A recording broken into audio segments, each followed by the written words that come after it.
If the 10 days of Dhul Hijjah enters, anyone who wants to slaughter, don't take from your nails and your hair or your mustache.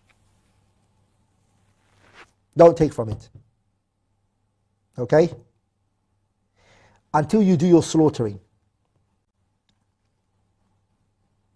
Who is this specific to? This is specific to the person who's slaughtering.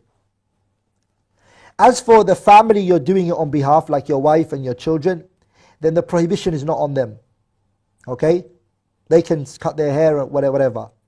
It's the one who is slaughtering. Okay? Which is the father, for example. He's the one who's doing it, so he can't cut his nails and his hair and everything. But the wife and the children, inshallah ta'ala, no.